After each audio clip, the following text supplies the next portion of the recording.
I'd like to tell the story of the honeybee as I know it. The honeybee is a female entity, a grandmother spirit. The workers, the maidens, they're all female. If you see a bee flying around, she's a girl.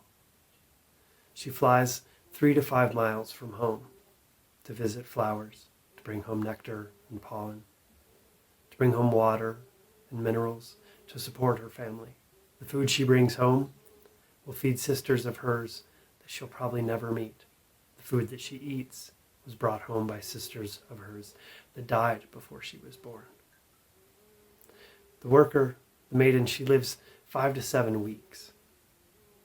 When the queen lays an egg that's going to grow into a worker, the egg hatches and the larva moves around, eating the royal jelly, and then pupates and grows into a full-grown bee with the cell of the honeycomb capped with wax. When the bee is totally done developing, she chews through the wax cap of the comb and emerges a full-grown bee. And she enters a series of jobs in her life.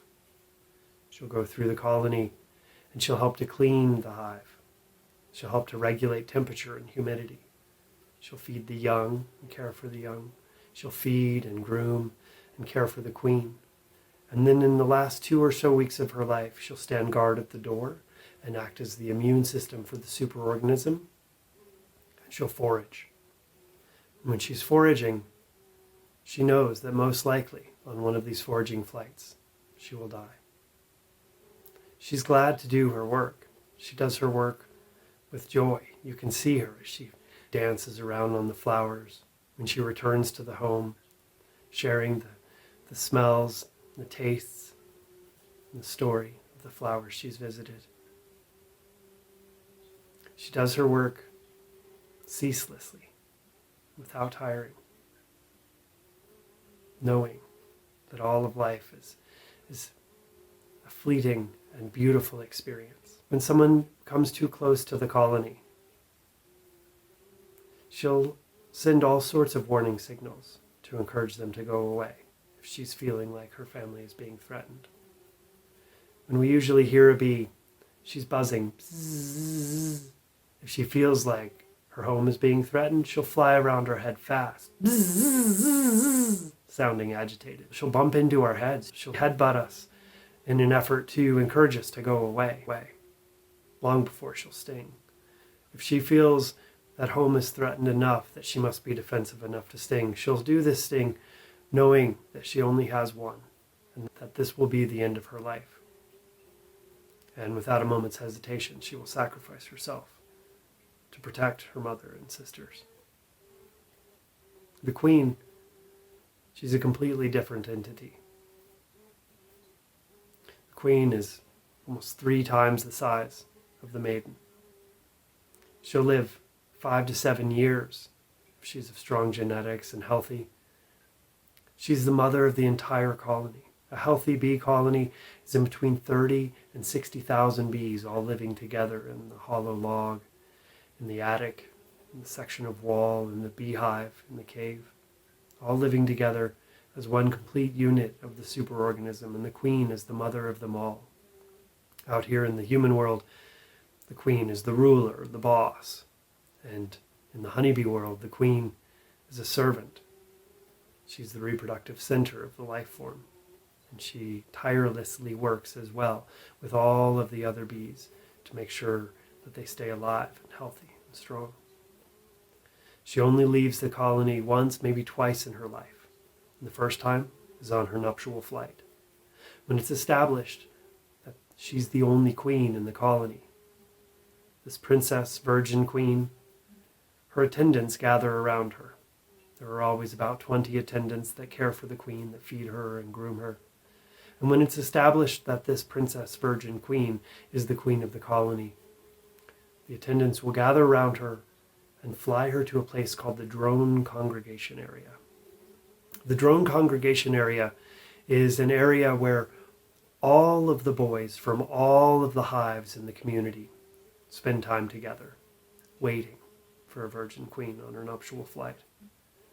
These drones, if you're not a beekeeper, you'll probably never see a drone. The boy bee has nothing to do with flowers. His eyes are big and round and adept at seeing movement, whereas the worker bee's eyes are more teardrop shape and adept at seeing colors in ultraviolet to see the flowers. The drone, his abdomen is more square, blunt, whereas the worker's is more pointed. He's a little bigger, he's a little faster. When we hear the worker fly up to the colony, bzzz, when the drone flies up, bzzz, he's bigger. You can hear his difference.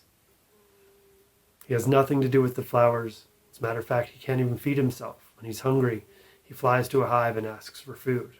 Now, if one of the maidens flies up to a hive that's not her own, she won't be allowed to enter. But the drones are allowed to enter any hive that they come to. One of the things that we've observed is the first place they go is to the nursery. They go and they spend time with the baby bees as they're developing, spend time with the children, buzz their wings, sing them songs and stories. And then they ask for some food and they fly back out to the drone congregation area to wait for a princess, virgin queen, on her nuptial flight. And they sit there, all the drones together, waiting. And when the princess queen flies into the drone congregation area and the drones see her, and they fly towards her to mate with her, the queen flies towards the sun as fast as she can. The drones chase after her to mate with her, and the attendants chase after and begin to fight off the drones. And as the attendant stings the drone, the attendant dies and the drone dies. The fastest and strongest drone that catches the queen, when he catches her and mates with her, his endophallus explodes and he dies. The queen on her nuptial flight will mate with maybe 15 drones, one at a time. So there's this surge of bees flying towards the sun and a rain of dead bees falling out of the sky. The queen is mating. And then the queen, when she's completed her nuptial flight, flies home again to stay inside the colony for the rest of her life, storing the sperm from the flight inside a sac inside of her, keeping it alive and healthy for the rest of her life, 5 to 7 years. When she goes through the colony doing her day's work, with her attendants who are feeding her, who are grooming her, and taking her pheromones and spreading them throughout the colony to share with everyone that the queen is alive and well and at home. As she does her work, she can't feed herself. The attendants feed her. But she does have jaws, and she uses her mandibles as measuring device, and she measures the opening of the honeycomb that she comes to. If she measures a small opening, she takes an egg and a single sperm and fertilizes the egg to grow into a maiden, a female worker. If she measures a large opening, this is the queen cup, she takes an egg and a single sperm and fertilizes the egg to grow into a queen. If she measures a medium-sized opening, she lays an egg that has not been fertilized. This unfertilized egg grows into a drone. The boy grows from immaculate conception. He has no father. He carries only the genetics of his mother. His sole purpose, other than singing to the children, is to bring the genetics of his mother out into the wider community of the bees and to ensure a strong, genetically diverse population of the entire community. To sacrifice his life as he does his work. At the end of the season, as the nights grow longer, the flowers dry up, the evenings are cooler, the guard bees standing guard at the door, they'll stop feeding the drone when he comes to ask for food, and they'll stop letting him inside. Eventually, the guard bees will go through the whole colony, seeking out the drones, and they'll bite their wings, pull them out the front door. By the end of autumn, there's a pile of dead and dying drones in front of the colony. And all through the end of autumn, all through winter, through early spring, just the queen and her daughters are inside the colony, keeping it alive, maintaining the life force of that superorganism. And then in spring, when it's time again, the queen will start laying the drone eggs, preparing for young princess virgin queens on their nuptial flight. So there's one other time that the queen might leave the colony. This is the swarm. When, as a group mind, as the hive mind, as the collective. They decide the queen is too old, maybe sick, not laying enough eggs to keep the population robust enough, or if they're feeling crowded, if they're feeling an overabundance of resources. There's plenty of nectar coming in for the honey. The combs are all full. Any of these will trigger them to decide as a collective to create new queens. So the workers will begin building the queen cups, the larger cells. And then when they decide together, the queen will go and lay a fertilized egg inside the cell that will grow into a queen. And as these princess queens grow, the old queen becomes more and more agitated. And in the last couple days before that first princess virgin queen emerges from her cell, the old queen gathers up half of the colony, so maybe 25,000 bees. The workers, they have two stomachs. They have a small stomach for digesting and a larger stomach called the honey stomach, which is like a backpack. The workers will all fill up their honey stomachs with honey. They'll gather around the old queen, and on a mutually decided signal, they'll all fly away together, looking for a new home. This is the swarm, that big bundle of bees we've seen on a fence post or the corner of a house, hanging on a limb. That giant collection of 25,000 bees with the queen right there in the middle. When they land there, the scouts are looking for a new home. They've probably been looking for days already. As the scouts come back and report what they find, eventually the bees together make a decision. This seems like the most likely home, and they all fly off together to land in their new place, to bring up that honey and turn it into wax. It takes 8 to 12 pounds of honey to make a pound of wax. So as they bring up this honey and start to make it into wax, to make the comb, so the queen can start to lay the eggs, to hopefully keep the population of the colony robust enough that they can bring in enough resources to make it through the winter. If they find that new suitable home, then the superorganism has reproduced, and there are now 2 colonies of bees. If they can't do all of the things that are required for them to survive the winter, the old queen and the 25,000 bees that went with her will all perish. Meanwhile, in the established colony, where there's comb, there's eggs, there's brood and capped brood, there's nurse bees, there's workers out gathering, there's plenty of comb, hopefully there's honey and pollen, and it's established as a safe place. Here, the princess virgin queen emerges from her cell. And as she emerges, she does something called piping. It's this high-pitched, squeaky, raspy sound, and you as the beekeeper sitting next to the hive, you can hear her piping. The princess queen that has just emerged, she pipes, and her sisters, still in their cells, pipe in response. There's usually maybe about 10 queens started at a time. And as this first emerged princess virgin queen hears the other queens piping in their cells, she moves through the colony to find her sisters. She comes to them and stings them to death through the side wall of their cell. If 2 of these princesses emerge at once, they battle till there's only one queen. And when it's established that there is one princess queen in the colony, the attendants gather around her and they escort her off on her nuptial flight. And the cycle continues.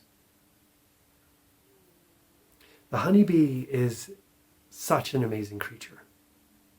Yes, she's an insect individually. Additionally, many scientists acknowledge that the individual is an insect and the collective, the superorganism, fits most of the criteria to be considered a mammal. The honeybee has a mammary gland. She cares for her young. If you view the colony as the life form and you can see the comb inside as this internal skeleton that she has created from her own resources. She has hair. She regulates her body temperature. They keep the area around the queen 90 degrees Fahrenheit year round. In the summer, they bring in water and they fan it for evaporative cooling to cool the colony down. And in the winter, they eat honey and they shiver. And the friction from their shivering causes warmth, and they rotate in a toroidal shape to continue to make sure that they're staying warm enough, and the queen is staying warm enough, and any brood is staying warm enough. The honeybee is a sacred creature. She cares for life. Her whole experience, her whole existence is life. She is the reproductive center between the flowers.